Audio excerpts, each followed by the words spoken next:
पूर्णमदः पूर्णमिदं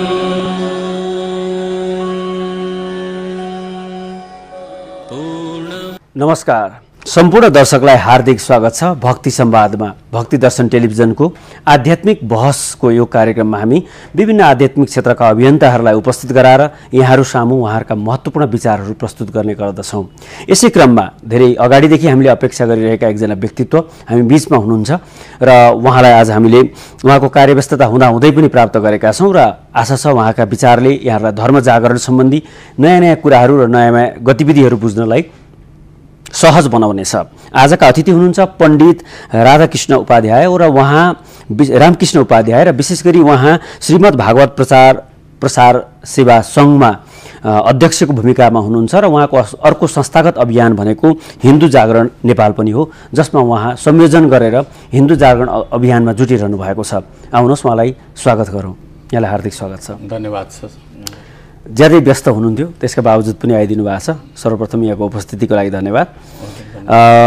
अहिले पछिल्लो व्यस्तता के छ?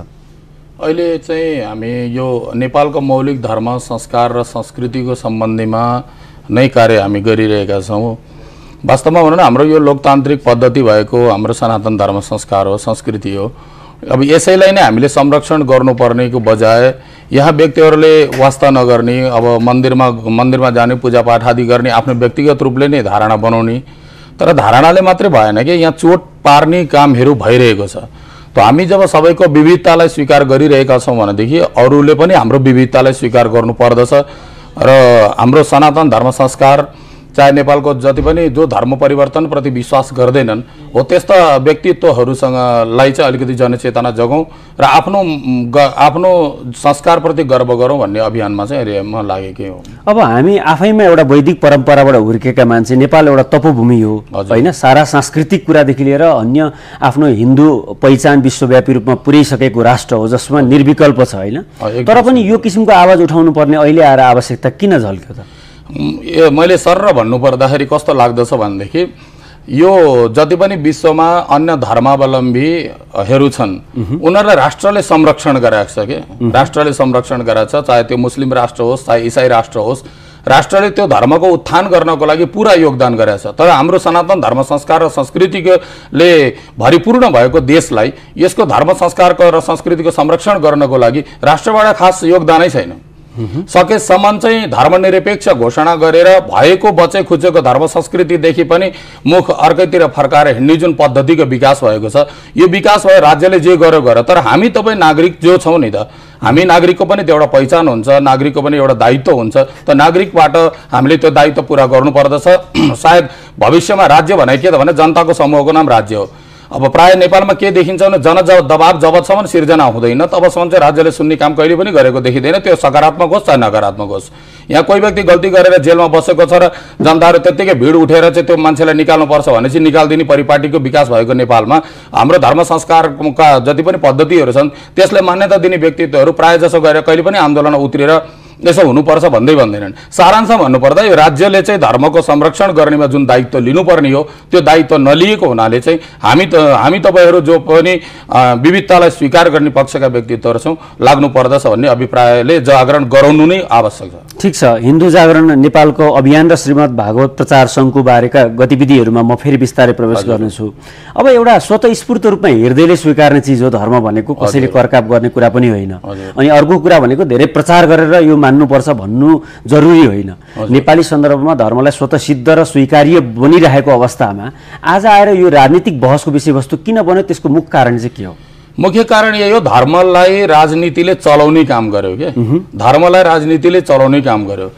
ठिक छ, हिन्दू राष्ट्र हुनु नहुनु त्यो आफ्नो ठाउँमा थियो होला, तर यहाँ जुन धर्मनिरपेक्षता नेपालमा जुन लादिएको छ नि त्यो नेपालमा लादिएको कारणले गर्दा नेपालको विविधतालाई नष्ट गर्न गइरहेका छन्।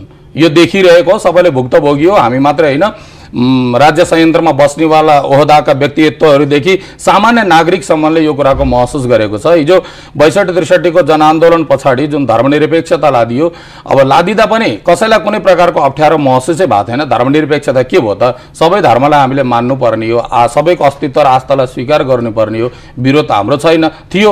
तर त्यसको आडमा के भयो त भने व्यक्तिहरूलाई विभिन्न प्रकारका प्रलोभनमा पारेर धर्म परिवर्तन गरिदिने। धर्म परिवर्तन गर्नु पनि ठुलो कुरो थिएन के।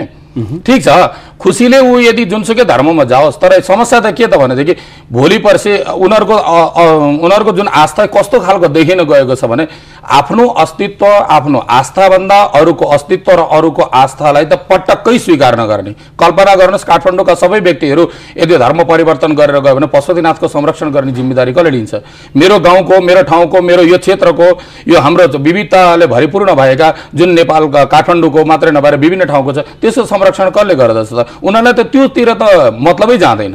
त आफ्नो ठिक अरूको बेठिक भन्ने जुन संस्कृतिको धर्मनिरपेक्षताको कारणले गर्दा नै लादिएको भनेर जुन अहिले निष्कर्ष निकालिएको छ, यो बहस उठाउनु जरुरी पनि छ र व्यक्तिहरूले लाग्नु जरुरी पनि छ। त्यही त एक किसिमको बहस गर्नेहरूले फेरि के भन्छन् भने धर्मनिरपेक्षता भन्दैमा त्यस्तो आत्तिनुपर्ने अवस्था पनि त के छ र? कुनै अर्को धर्मलाई हस्तान्तरण गरेको अवस्था त होइन। स्वतन्त्र सार्वभौम तरिकाले सबै आफ्नो आफ्नो ढङ्गले चल्न दिने किसिमको पद्धतिलाई हामीले बढी महत्त्व दिएको भन्ने किसिमको बहस गर्नेहरू पनि कहिलेकाहीँ यहाँ आउनुहुन्छ हामी कहाँ। अब त्यस्तो विषयलाई कसरी खण्डन गर्नुहुन्छ? अनि यो कस्तो भनेदेखि उहाँहरू कुन ढङ्गले बोल्नुहुन्छ, कस्तो पृष्ठभूमिबाट आउनुहुन्छ, त्यो कुरा बुझ्नु जरुरी छ। कसैलाई अहिले पनि धर्मनिरपेक्ष ठिक हो भन्ने लागिरहेछ, कसैलाई धर्मनिरपेक्ष ठिक होइन भन्ने लागिरहेछ।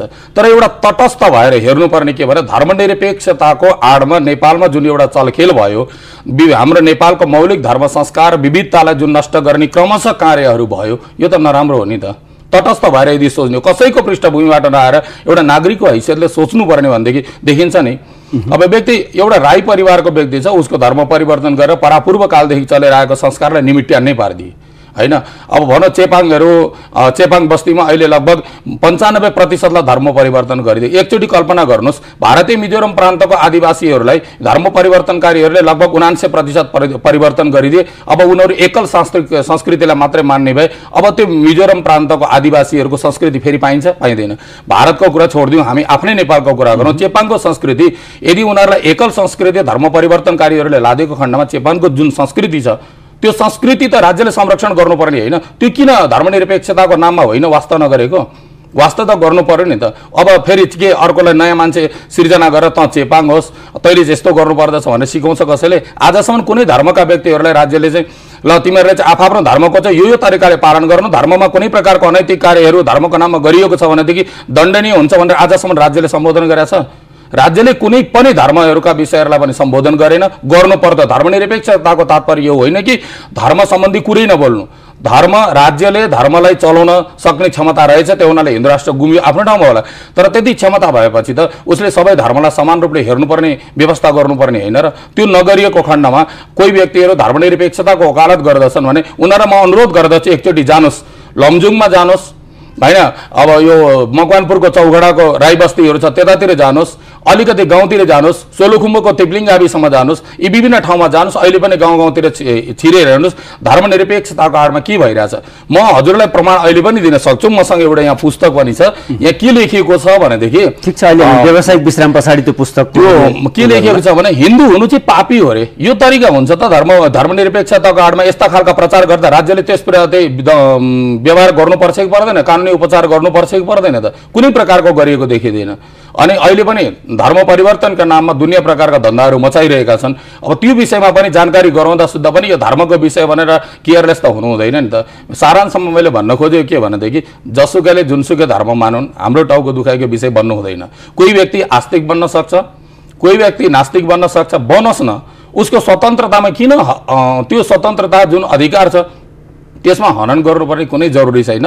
आफ्नो रुचिले जसले जे सुकै गरौँ, तर मेरो मात्र ठिक भन्ने यो धारणा यदि धर्मनिरपेक्षताको नाममा आउँछ भने पनि बेठिक हो र हिन्दू राष्ट्रको नाममा आउँछ भने धर्मनिरपेक्षताभित्र लुकेको अरू परिभाषा त अझै बृहत रूपमा संविधानको अर्को रूप आइसकेपछिको थाहा होला। तर त्यसको पूर्व संकेत स्वरूप यहाँले जुन किसिमको एउटा अभियान सचेतना अभियान जागरण गरिरहनु भएको छ नि, निरपेक्षता भन्ने कुरै भित्रबाट त्यस्तो विरोधाभास र एकअर्काको टिप्पणी भन्ने कुराको अर्थ त देखिँदैन नि त, स्वतन्त्रता त देखिन्छ नि त। तर यहाँहरूको परिकल्पना चाहिँ त्यसभित्र कस्तो हो त, के हुँदा चाहिँ राम्रो हुन्छ भन्ने हो? होइन, कस्तो भनेदेखि सजिलैसँग बुझ्न सकिने के भने बाँसहरूको घारी बढी भएको ठाउँमा बाँसघारी भनिन्छ होइन। अब सालको रुख बढिरहेछ भने सालघारी भनिन्छ, सल्लोको रुख बढिरहेछ भने सल्लाघारी भन्छ। हिन्दू बाहुल्य छ भने हिन्दू राष्ट्र भन्दाखेरि कुनै लोकतन्त्रीय मान्यता अनुसार नै हो। यदि त्यो पनि यदि मान्यता हुँदैन राज्यलाई, त्यसले यदि दुःखदायी हुन्छ नै, राज्यलाई साह्रै नै गाह्रो पर्दछ भने पनि सर्वधर्म सापेक्ष भनेर भन्नमा कुनै आपत्ति त थिएन नि त। भनेपछि निरपेक्षता भन्ने कुराले बढी चिन्ता बनाएको हो। निरपेक्षताको आडमा जुन धर्म परिवर्तन भइरहेको छ त्यसको प्रति बडो चिन्तित हो। यदि निरपेक्षताको आडमा बढी मात्रामा चिन्ता भएको भए 62-63 को आन्दोलन पछाडि धर्मनिरपेक्ष घोषणा गर्ने बित्तिकै व्यापक आन्दोलन अर्को उठ्नुपर्ने त्यस्तो कारण देखिएन। धर्मनिरपेक्षता त हिजो हिन्दू राष्ट्र भएर घोषणा भएको बेलामा पनि थियो नि। यदि निरपेक्षता नभएर हिन्दू राष्ट्र भएकै बेलामा यदि हिन्दूहरूमा कट्टरता भएको भएदेखि यहाँ अन्य धर्मका व्यक्तिहरूले कुनै प्रकारको प्रश्रय पाउँदैनथे। जसरी हामी साउदी अरबमा गएर हिन्दुत्वको प्रचार गर्न सक्दैनौँ किनकि त्यहाँ कट्टरता छ। अब तर हाम्रो नेपालमा त सबैले अहिले हजुरहरूले पनि केही दिन अगाडि मिडियाबाट प्रसारण भएको पशुपतिनाथमा बम विस्फोटन गराउने भन्ने एउटा घटनाहरू बाहिर निक्लिन आयो होइन। कुनै न्युज मिडियाले प्रसारण पनि गरेको थियो। यस्ता खालका कुराहरू बाहिर आउँछन्, भित्र जान्छन्।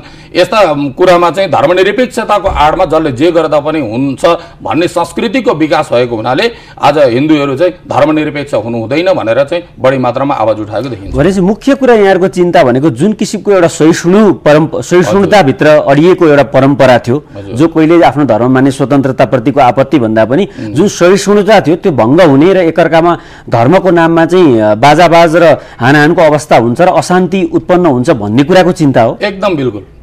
यहाँ धर्मनिरपेक्षता, हिन्दू राष्ट्र, अन्य राष्ट्र यो चाहिँ केही भएन के। यसो भन्दाखेरि कति बेला नराम्रो लाग्न सक्ला अथवा कट्टरतातिर जानु भएन भनेर लाग्ला। हिन्दू राष्ट्र हुँदैमा पनि धर्म परिवर्तनकारीहरूले धर्म परिवर्तन गर्ने भूमिका भित्रभित्र गरेकै थिए। त्यसै कारण आज यो देशमा धर्मनिरपेक्षको उदय हो। र म अर्को जानकारी गराउन चाहन्छु, मलाई थाहा छैन, सायद म अनजान हुन सक्छु, विश्वमा धर्मको विषयलाई लिएर कुनै धर्मका समूहका व्यक्तिहरूले राष्ट्रपतिलाई गएर ज्ञापन पत्र बुझाएको छ कि यो देश धर्मनिरपेक्ष हुनुपर्छ भनेर।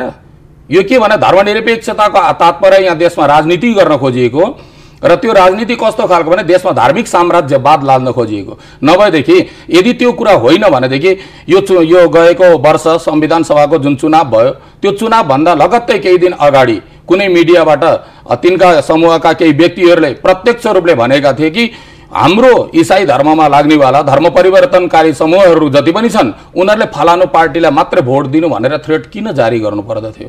यसको मतलब के भने यो धर्मको नाममा राजनीति गरिएर संसदलाई आफ्नो बहुमत पारित गरेर देशलाई धर्मनिरपेक्षताकै आडमा आफ्नो समूहको बाहुल्य गराएर अनि आफ्नो धर्मको जुन मानिन्छ त्यही धर्म सापेक्ष बनाउनै खोजिएको हो भन्दा अतिशयोक्ति हुँदैन। त्यो गतिविधि स्पष्ट रूपले देखिन्छ।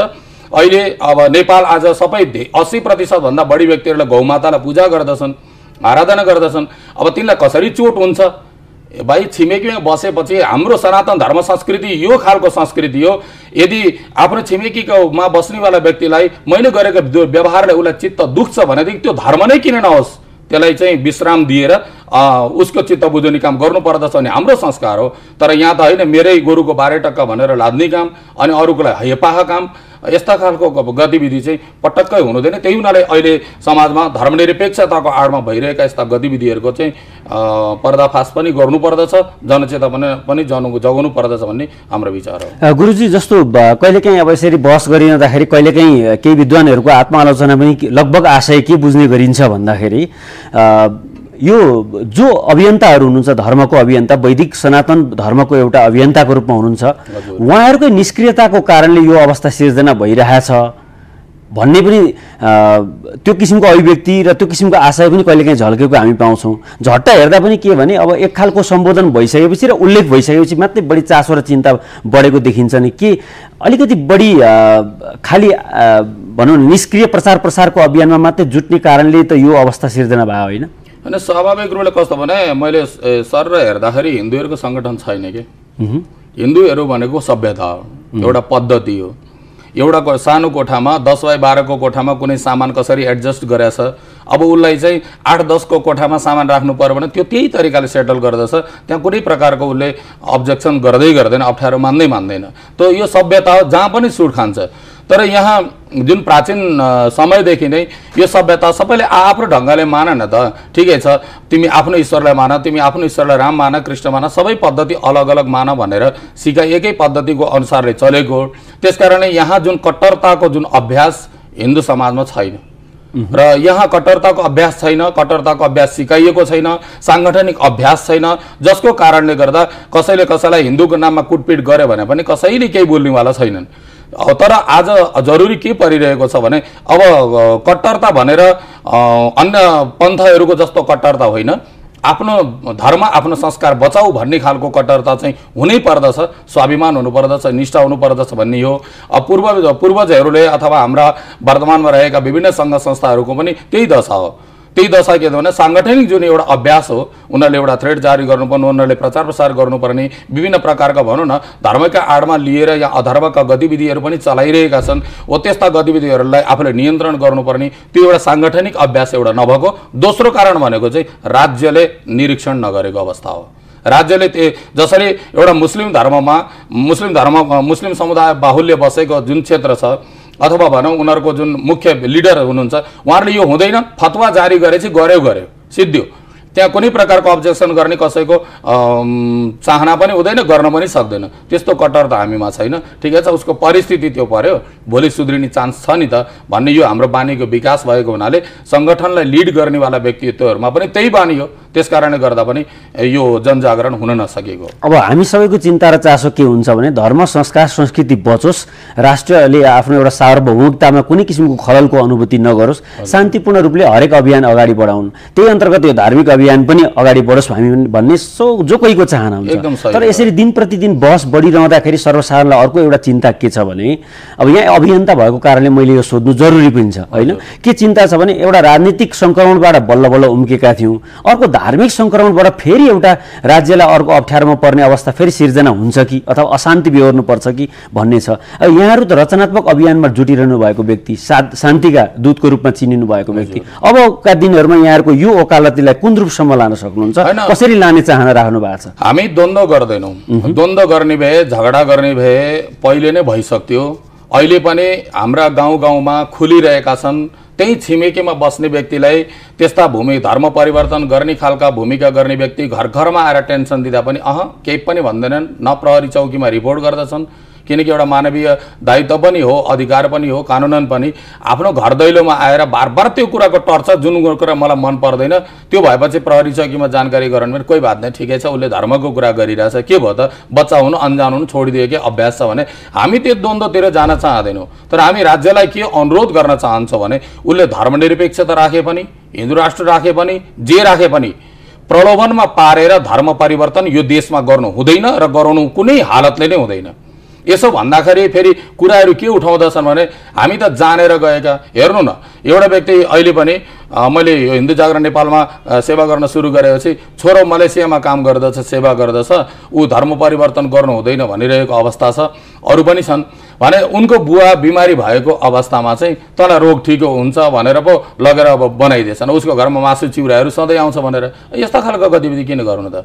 अब कोही व्यक्ति मैले अन्य धर्मको विषयमा पढेर जाने भन्ने पनि गलत हो, किनकि जुन नेपालीलाई आफ्नो धरातलको बारेमा त ढङ्गले थाहा छैन, अब त्यसले चाहिँ अरू धर्मको इतिहासको बारेमा सम्पूर्ण जानेर गयो यो पनि होइन। त्यही हुनाले सबैलाई थाहा छ, मैले यो व्यक्त गर्नुभन्दा पनि सबैलाई थाहा छ यहाँ कुन सूत्र प्रयोग गरिएको छ, कुन तरिकाले गरिएको छ। राज्यले धर्मनिरपेक्षताको आडमा धर्म परिवर्तन गर्नलाई प्रश्रय दिएको छ। यसले एउटा चिज नेपालमा खराब के हुन्छ भने नेपालको जुन विविधता छ नि, सबैको विविध संस्कृति छ, हो त्यो विविध संस्कृतिलाई हटाएर एकल संस्कृतिको जुन विकास गर्ने प्रयास गरिरहेको छ, यसले गर्दा नेपाल रहँदैन। भविष्यमा यो नेपालमा कोही आउनेवाला पनि छैन यही तरिकाले यदि गयो भने, किनकि यहाँभन्दा राम्रो प्रकारको विकास भएका अन्य देश छन्, यहाँ के घुम्न आउने, के हेर्न आउने। त्यसकारण हामीले धार्मिक द्वन्द्व निम्ताउन चाहँदैनौँ। सकेसम्म हामी अनुरोध गर्दछौँ सबैलाई नै जुनसुकै धर्म परिवर्तनकारीलाई पनि यो जबरजस्ती लाद्ने काम नगरौँ। कोही व्यक्ति खुसीले जान्छ आफ्नो ठाउँ भयो, खाना दिनुहुन्छ, लाउन दिनुहुन्छ, सेवालाई किन बदल्नु? जसो मलाई आपत पर्यो, हजुरले मलाई उपाय गरिदिनु भयो, हस्पिटल लैदिनु भयो, उपचार गरिदिनु, यो मानवीय दायित्व। यो मानवीय दायित्व हामीलाई कसैले सिकाउनु पर्दैन, हाम्रो जन्मजात यी गुणहरू हुन्।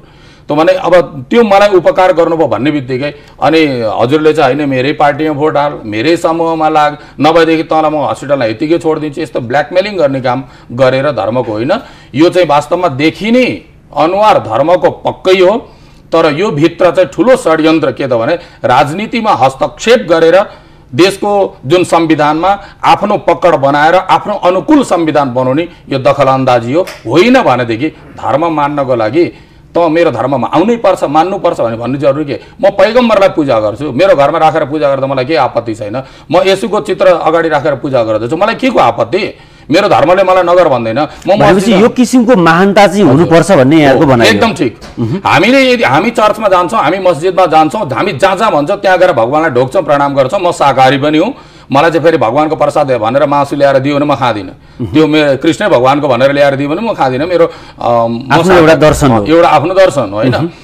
तर मेरो दर्शन अनुकूल यदि कुनै उपाय कुनै ठाउँमा जाँदा पनि मलाई केही आपत्ति छैन। तर उहाँहरूले पनि त यो विविधतालाई मान्नु पर्यो नि त। लोकतान्त्रिक देशमा बसेपछि लोकतान्त्रिक अभ्यासमा आफू जानु पर्दैन। अब चाहिँ एकल काटे प्रवृत्ति गर्ने अनि अरूलाई चाहिँ त ठिक छैन त ठिक छैन भनेर दुनियाँ प्रकारका प्रकाशन गरेर सोझा साझा जनतालाई भ्रमित पारिदिने अनि त्यसलाई चाहिँ धर्मनिरपेक्षता, अहिले देश धर्मनिरपेक्ष भएको कारणले गर्दा हामीले जे पनि गर्न पाउने भनेर भनिदिने त त्यो त भएन नि। ठिक छ गुरु, अहिले हामी अब छोटो विश्रामको समयमा छौँ। अहिले हिन्दू जागरण नेपालको अभियान सङ्गत भएर बढी कुराकानी गऱ्यौँ पहिलो सत्रमा।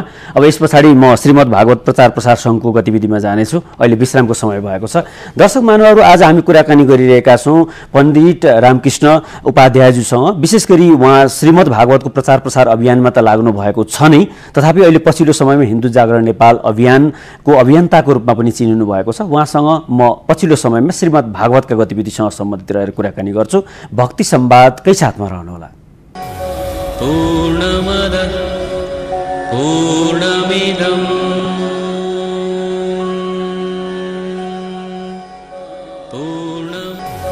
पूर्णमदः पूर्णमिदं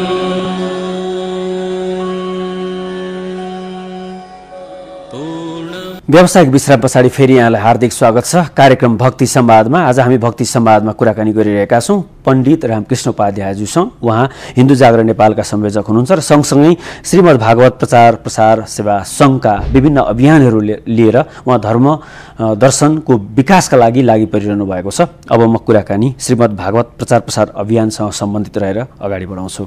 गुरुजी, फेरि पनि स्वागत छ यहाँलाई। धन्यवाद। ज्यादै व्यस्तताका बावजुद पनि हामी कुराकानी गरिरहेका छौँ। छोटो समयमा धेरै कुरा भ्याउनु छ। म संक्षिप्त सवाल र संक्षिप्त जवाफकै अपेक्षा राख्छु।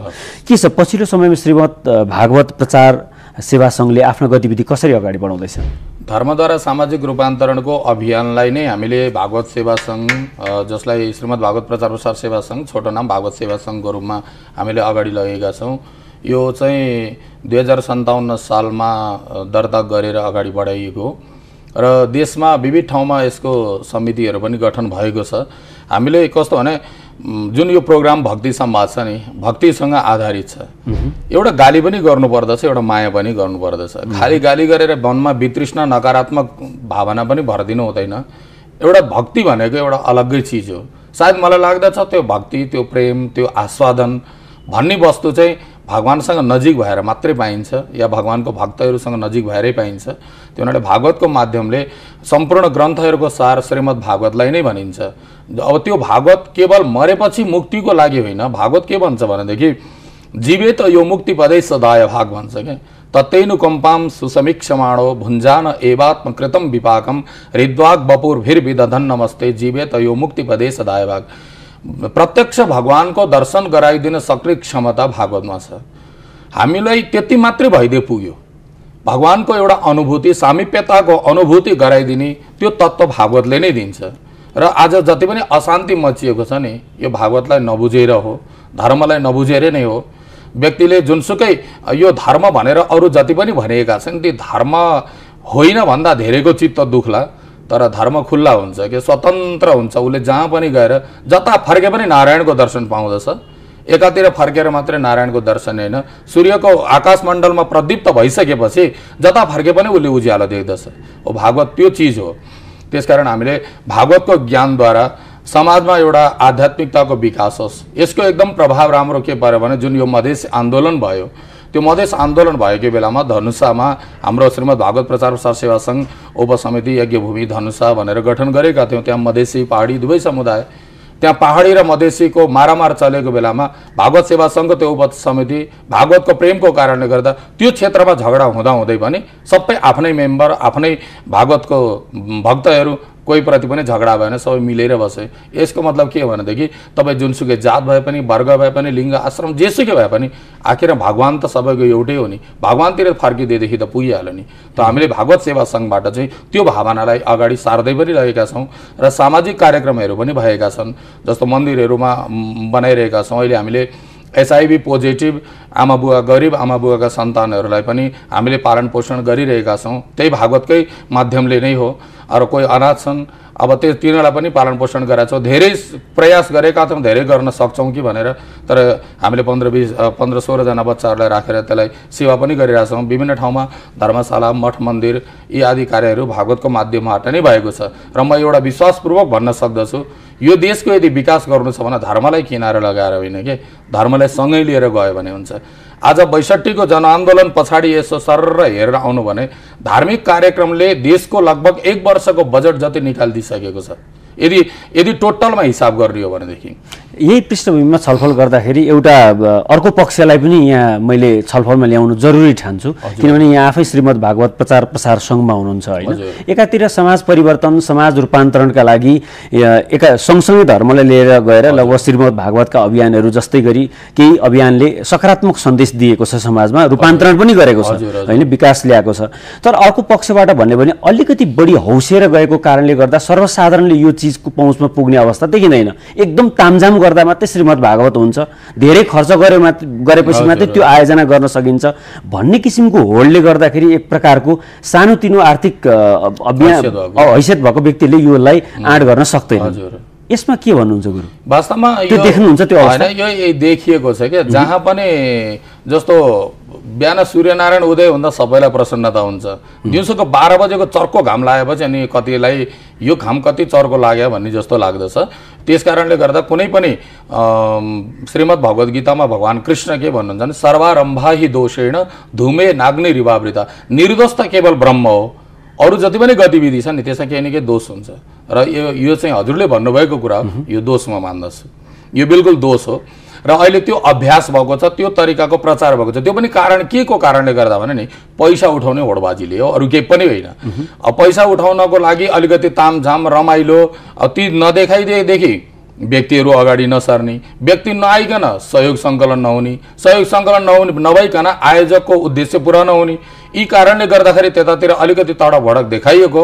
तर भागवत त्योभन्दा एकदम अतिरिक्त हो। भागवत त भागवत नै हो जसलाई प्राप्त गरेपछि कुनै चिज पाउने शेषै रहँदैन। त्यो त भागवत भित्रको अर्को एउटा पक्ष त्यसको विश्लेषणको पक्ष छ। सायद कतिपय दर्शकलाई अहिले भागवतको रहस्यमय कुराहरू थाहा नभएको पनि हुनसक्छ, कतिपय हामीभन्दा धेरै जानकारी राख्ने व्यक्तित्वहरू पनि हुन सक्नुहुन्छ होइन। यही पृष्ठभूमिमा भन्दाखेरि अब वैदिक सनातन परम्पराको पृष्ठभूमिलाई लिएर मैले सोधिरहेको छु। यसमा श्रीमद् भागवतलाई अलिक बढी वाचन र श्रवण परम्परामा मात्रै सीमित गरेको बढी देखिन्छ, तर विश्लेषण परम्परा चाहिँ त्यति विकास हुन सकेको छैन। धर्मलाई वैज्ञानिक बनाउन सकिएन भने त अलिक त्यति पछिल्लो समयमा त्यो नपस्न पनि त सक्छ। यो कतिको स्वीकार्नुहुन्छ? विश्लेषणको अलिक कमी छ भन्ने लाग्छ यहाँलाई? स्वाभाविक नै हो। विद्वान जहिले पनि यो विश्वमा कम नै हुन्छन्। विद्वान विश्वमा जहाँ पनि कम नै हुन्छन्, राम्रो व्यक्ति जहाँ पनि कम नै हुन्छन्, त्यसमा पनि झन् कलियुग।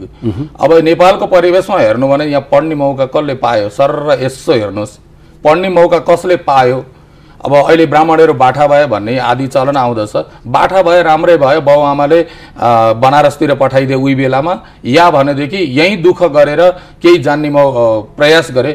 तर जो पाचन परम्परामा हिजोदेखि आज आयो नि, म धेरै पुरानो कुरा गर्दिनँ, यो बिचको कुरा म गर्दछु।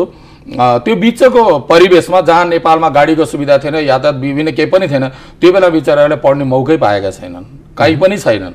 अनि यो तरिकाले वैज्ञानिक विश्लेषण गरेर लिएर जानु पर्दछ भन्दा विज्ञान पनि त पढेको हुनु पर्यो नि त। विज्ञान भनेकै थाहा छैन, खालि श्रद्धा र भावनालाई लिएर हिँडेको व्यक्तित्वलाई, अनि विज्ञानतिर अभ्यास नै छैन। प्रवचन गर्ने त्यही व्यक्तित्व हुनुहुन्छ, उनलाई विज्ञानको सम्बन्धी जानकारी छैन। विज्ञान भन्नको तात्पर्य चाहिँ मैले अहिले आधुनिक विज्ञानको कुरा गरेको मैले, तर विश्लेषणको जरुरी त छ नि, समय सापेक्ष है। तर अहिले पैदा भएको जति पनि अहिलेको नयाँ जेनेरेसन जुन पैदा भएको छ नि, त्यसले चाहिँ हरेक कुरामा ध्यान दिएको छ र जति पनि भागवतका प्रवचनहरू गर्ने बेलामा शैलीमा अलिकति परिवर्तन आएको छ। यद्यपि तामझाम त्यो सहयोग सङ्कलन गर्नको लागि त्यो तरिकाको गरिए तापनि, तर जहाँ प्रवचन गर्ने, जहाँ सहयोग सङ्कलनको नभइकन केवल प्रवचनको आउँछ, प्रवचन मात्रै हुन्छ नि त कहीँ कहीँ, हो त्यस्तो बेलामा चाहिँ भागवतमा रहेका कुराहरू, अनि जस्तो भनौँ न शङ्का लाग्ने कुरा हो, बरा भगवान्ले पृथ्वीलाई उठाएर लिएर आउनुभयो, समुद्रमाथि स्थापना गरिदिनु भयो भन्ने आउँछ, सुन्ने श्रोता सुनि हुन्छ, अनि भन्ने वक्ता भने हुन्छ, तर त्यसलाई विश्लेषण गरिएको पाइएको छ कि त्यस्तो अहिले नयाँ जेनेरेसनमा जसले आधुनिकतालाई प्राचीनतालाई सामञ्जस्य गरेर प्रवचन गर्ने व्यक्तित्वहरू पनि छन्। यति म भन्न सक्छु कि पर्याप्त छैनन्, यो कुरा जरुर हो, तर छैनन् नै भन्न चाहिँ। अब अर्को एउटा समाजको सचेत व्यक्ति भएको हैसियतले सोध्नुपर्ने एउटा मेरो व्यक्तिगत प्रश्न हो, त्यस हामीले जति पनि यस किसिमको प्रवचनहरूलाई लिएर जान्छौँ त्यो एकरो बढी गइरहेको छ। अबको समयले माग्दैन र त्यहाँ कतिपय प्रतिप्रश्नहरू उठाउनु पर्ने जरुरी, कहिलेकाहीँ त्यहाँ उपस्थित भएका दर्शक महानुभावहरूले पनि केही सवाल जवाफ राखेर त्यो कुरालाई विश्लेषण गरिदिएर उहाँहरूका समस्या समाधानहरू गरिदिने किसिमको अन्तर्क्रियात्मक त्यो किसिमका प्रवचन चाहिँ किन बन्न सक्दैनन्? अहिले यो नभएको चाहिँ होइन, जानकारीमा नआएको सायद हुन सक्छ। जस्तो मैले सुरु गरेको पनि थुप्रै नै भयो। मैले बेलुकाको समयमा यो प्रश्न प्रतिप्रश्नको लागि बेलुका 7 बजेदेखि 9 बजे महात्म्यको प्रसङ्गको साथ म पनि स्वयं प्रवचन गर्ने भएको नाताले गर्ने गरेका थिएँ। तर राम्रो ठिकै हुँदै गएको थिएँ। तर त्यहाँ कस्तो भने प्रश्न गर्नको लागि पनि केही जान्नु पर्यो नि त। अब त्यो कुरा जान्दै नजान्ने, अनि त्यस्तै अब युवाहरू प्रश्न गर्न खोज्ने, उटपट्याङ खालको प्रश्न गर्ने, जुन कि प्रश्नको त्यो जवाब दिन कतिपय बेलामा अनुपयुक्त नै देखिने पनि थालिएको छ। भनेपछि त्यसलाई के वैज्ञानिक पद्धतिबाट अगाडि बढाउन चाहिँ सकिन्छ? त्यो सकिन्छ र गरिएको पनि छ। र अहिले जुन मैले भने नि आधुनिकता र प्राचीनतालाई दुइटै मिलाएर अहिले लिएर जाने जुन एउटा नयाँ जेनेरेसन जुन पैदा भएको छ धार्मिकताको सवालमा, त्यहाँ व्यक्तिहरूले अहिले पनि बेलुकाको समयमा बिहानको प्रवचनहरूमा यस्तो दिएको, बिहान दिनभरि त प्रवचनमा पुर्याउनै पर्ने हुन्छ क्या, त्यो टुङ्ग्याउनै पर्ने हुन्छ, तर बेलुकाको एक्स्ट्रा टाइम जुन महात्म्यको त्यो एक अध्यायलाई अब 1-1.5 घण्टा तान्नु पर्ने हुन्छ। अनि त्यो बेलामा चाहिँ सोधपुछ गर्ने छ। र अहिले श्रीमद् भागवत प्रचार प्रसार सेवा सङ्घले चाहिँ एउटा नयाँ ढङ्गले विकास गर्नुपर्छ जस्तो चाहिँ हामीले सोच बनाएर एउटा प्रोजेक्ट तयार गरेका छौँ। जुन प्रोजेक्टले चाहिँ अहिले कति सुन्नु भने भन्ने वक्तालाई एउटा आसनमा राखिन्छ, सुन्ने श्रोता त्यही हो, वक्ताले कृष्णचन्द्र भगवान कि जय भन्दा पनि जय नै भन्छन्, अनि रावण कि जय भन्दिँदा पनि जय नै भन्ने खालको हुन्छन् कि उनीहरूको लागि त्यो वक्ताले जे भन्नुहुन्छ ठिकै भन्नुहुन्छ भन्ने मानसिकता भरिएको छ। अब त्यसो होइन, भन्नेवाला व्यक्तिले ठिक भने कि भनेन, सुन्नेवाला व्यक्तिले ठिक सुन्यो कि सुनेन, त्यो तरिकाले एउटा प्रोजेक्ट तयार गरेर हामीले दृश्य माध्यमद्वारा पनि र श्रव्य माध्यमद्वारा पनि बरु थोरै बुझ्नु, राम्ररी बुझ्नु भन्ने हिसाबले चाहिँ श्रीमद् भागवत प्रचार प्रसार सेवा सङ्घले यो तरिकाको कार्यक्रम भागवतको प्रवचनको कार्यक्रमको तयारी गर्दैछ। त्यही भागवत सेवा सङ्घले अहिले त्यति धेरै कार्यक्रम भन्दा पनि यो तयारी गर्नमा चाहिँ अलि व्यस्त छ। अलिकति श्रीमद् भागवतको अब प्रचार प्रसार अभियान सँगसँगै विभिन्न भागवताचार्यको रूपमा पनि आफ्नो प्रवचनहरू पनि राख्दै आउनुभएको एक अभियन्ताको नाताले अर्को एउटा सोध्न मन लागेको, श्रीमद् भागवतले दिएको समाजलाई दिएको अहिलेको वैज्ञानिक पद्धतिमा नयाँ युगमा दिएको सन्देश के हुन सक्छ होला? एकदम निष्कर्ष रूपमा भन्नुपर्दा त्यसभित्र के गहिराई पाउनुहुन्छ तपाईँ? भागवत भनेको सागर हो होइन, मैले त्यसलाई वर्णन गरेर त केही संक्षिप्त सर्वसाधारणले जसले अब आजका दिनबाट भागवतमा यो किसिमको रहस्य रहेछ भनेर चासो बढोस् भन्ने दृष्टिकोणबाट सोधिरहेको छ। होइन, भागवतमा सबै कुरा नै पाइन्छ है। अब यो सबैभन्दा गोलमटोल कुरा गरेर जस्तो हुन्छ होइन, तर भागवत भनेको अध्यात्मसँग विशेष रूपले जोडिएको ग्रन्थ हो। यो हाम्रो सांस्कृतिक दर्शनहरूमा पनि दुईटा दर्शन आउँछ कि, एउटा आस्तिक दर्शन, एउटा नास्तिक दर्शन आउँछ। नास्तिक पनि 6वटा छन्, नास्तिक पनि 6वटै छन्। यानी यसको मतलब के हो भने आध्यात्मिकता र भौतिकता दुइटै। अनि हाम्रो शरीरमा पनि 5वटा ज्ञानेन्द्रिय छ, 5वटा कर्मेन्द्रिय छ। यानी आध्यात्मिकता र भौतिकता दुवै बराबर हुनुपर्छ। यसको ब्यालेन्स, जड र चेतनको ब्यालेन्स भयो भने जिन्दगी भन्दछ भन्ने चाहिँ यो प्रारम्भिक अभ्यास पनि हो, अहिले पनि अभ्यास हो। त भागवतले हामीले आध्यात्मिकतातिर लिएर जान्छ। आध्यात्मिकताको बल भनेको शरीरको बल भन्दा पनि बढी हुन्छ। मान्छे दुब्लो पातलो भए पनि यदि आत्मबल छ भने उसले जे पनि गर्न सक्दछ, तर शरीर राम्रो हृष्टपुष्ट भए पनि आत्मबल छैन भनेदेखि त्यसले केही गर्न सक्दैन। त्यो हुनाले भागवत भनेको चाहिँ यस्तो आत्मबललाई एकदम सक्षम बनाइदिन्छ। जस्तो अर्जुनलाई भगवान कृष्णले दिनुभएको उपदेशले एउटा आत्मबल सिर्जना गर्यो। भक्तिको पनि एकदम गहिराई पनि त्यहाँ पाउनुहुन्छ, ज्ञान पनि पाउनुहुन्छ। अनि वैज्ञानिकताको अब जस्तो भौतिकता सम्बन्धी अलिकति राम्ररी हेर्नु भने पञ्चम स्कन्द श्रीमद् भागवतलाई अलिक गहन अध्ययन गर्यो भने धेरै मात्रामा भेटिन्छ। र भागवत चाहिँ विशेष गरेर भक्ति ग्रन्थ भएको हुनाले अन्य कुराको चर्चा अलिक कम नै पाइन्छ र भागवतीय जुन अध्यात्मलाई बल दिने खालको चर्चा चाहिँ बढी मात्रामा। भनेपछि एउटा आध्यात्मिक चिन्तनमा लाग्ने व्यक्तिले एउटा श्रीमद् भागवतको रहस्यलाई बुझ्नु जरुरी छ। एकदम जरुरी हो। आध्यात्मिकता भनेको के हो? अघि पनि मैले भनिहालेँ, अध्यात्म भनेको अन्तर्हृदयलाई जगाउने एउटा साधन पनि हो र भागवतलाई अध्यात्मको ज्योति भनिन्छ। अध्यात्म दीपम अतिथितिर सताम तमोन्धम भनेर मङ्गलाचरण लगभग सुखदेवजीको प्रार्थना गर्दा भनिएको छ। अध्यात्म ज्योतिलाई उसले जगाउने काम गर्दछ। भित्री ज्योति जगा छैन। अब म यति कराए पनि म को हुँ भन्ने मलाई नै थाहा नभएपछि अनि त्यो बौला जस्तै हुन्छ कि त्यो हुनाले आफूलाई चिन्नमा मद्दत पुर्याउँछ। आफूलाई चिनिसकेपछि अनि फेरि भगवानलाई चिन्न गाह्रो हुँदैन। गुरु ज्यादै व्यस्त समयका बावजुद पनि आएर यति छोटो समयमा धेरै महत्त्वपूर्ण विचारहरू व्यक्त गरिरहँदा पनि अब हामीले समयको दायरालाई त नाग्न सक्दैनौँ। त्यसकारण लगभग विदाको अन्तिम घडीमा आइसकेका छौँ। फेरि अन्य सन्दर्भमा हाम्रो भेट त हुन्छ नै। जाँदै आम दर्शकलाई के भन्नुहुन्छ अहिलेको एकदमै ज्यादै अभियानमा जुटिरहनु भएको एक अभियन्ताको नाताले? हजुर, म यही अनुरोध गर्न चाहन्छु सम्पूर्ण दर्शक महानुभावहरूलाई, अरूले के भने भनेर पछाडि लाग्ने होइन कि म के हुँ भनेर चाहिँ पहिला हेरिदिनुहोस्। म को हुँ, म कुन धरातलमा उभिएको छु भनेर हेरिदिनुहोस् र यसैबाट नै हाम्रो विकास हुन सक्दछ। अरूको हेरेर अरूको पछाडि होइन। भगवानले सबैका अनुहार अलग अलग नै बनाएका छन्, नभए एउटै अनुहार बनाइदिइहाल्थे, एउटै स्वभाव बनाइदिइहाल्थे। यानि विविधता नै समाजको एउटा अङ्ग हो। समाज विकासको महत्त्वपूर्ण साधक हो भनेपछि हामीले आफूलाई चिनौँ र आफ्नो धर्म संस्कार र संस्कृतिप्रति गर्व गरौँ। जानिँदैन र केही नराम्रो देखिन्छ, जस्तो कतिपय कुरा उठाउँदछन् क्या, स्वस्थानीमा 7 वर्षको गोमालाई अब 70 वर्षको वृद्धले विवाह गरे, यो देखाइएको जस्तो देखिन्छ नि त्यो छैन के, त्यो भित्रको रहस्य अलगै हुन्छ। जस्तो पालिसी भाषा भनिन्छ नि, विभिन्न भाषा हुन्छन्। नजानिएको कुरालाई श्रद्धापूर्वक सोध्नुहोस्, तर त्यसलाई तिरस्कार गरेर नहिँड्नुहोस्। आमा मन परेनन् भनेर अर्को आमा बनाउन मिल्दैन, बुवा मन परेन भनेर अर्को बुवा बनाउन मिल्दैन। जे छ उहाँप्रति नै श्रद्धा गर्नुहोस्। शरीरको सुन्दरतामा होइन, आत्माको सुन्दरतातिर ध्यान दियो। म यही नै यहाँहरूलाई सन्देश दिन्छु र हामी पनि आग्रह र अनुरोध गर्छौँ, सहिष्णु र शान्तिपूर्ण तरिकाले यो अभियान यहाँहरूको अगाडि बढोस्, सहिष्णुता कायम रहोस्। हजुर, हामी सबैको यही अभिलाषा छ। अब एकजनाले मात्रै भन्दा सबैले मिलेर गरौँ, यसैमा हामी सबैको हित। हस्, धन्यवाद गुरुजी। हस्, नमस्कार र सम्पूर्ण दर्शक महानुभावहरूलाई पनि हस्। दर्शक महानुभावहरू, हामीसँग कुराकानीको क्रममा हुनुहुन्थ्यो पण्डित रामकृष्ण उपाध्याय, श्रीमद् भागवत प्रचार प्रसार सेवा सङ्घका अध्यक्ष तथा हिन्दू जागरण नेपालका संयोजक। उहाँसँगको कुराकानी सँगसँगै पक्कै पनि हिन्दू जागरण अभियान र श्रीमद् भागवत प्रचार सङ्घले बोकेको आन्तरिक वास्तविकता के हो र उहाँहरू कुन अभियानमा जुटिरहनु भएको छ भन्ने कुरालाई सहज रूपले बुझ्न सजिलो बनायो होला भन्दै आजको यस कार्यक्रमबाट म प्रस्तुता शिरोमणि दवाडी पनि यहाँहरूबाट माझ धन्यवाद दिँदै बिदा माग्छु। नमस्ते। पूर्णमदः पूर्णमिदं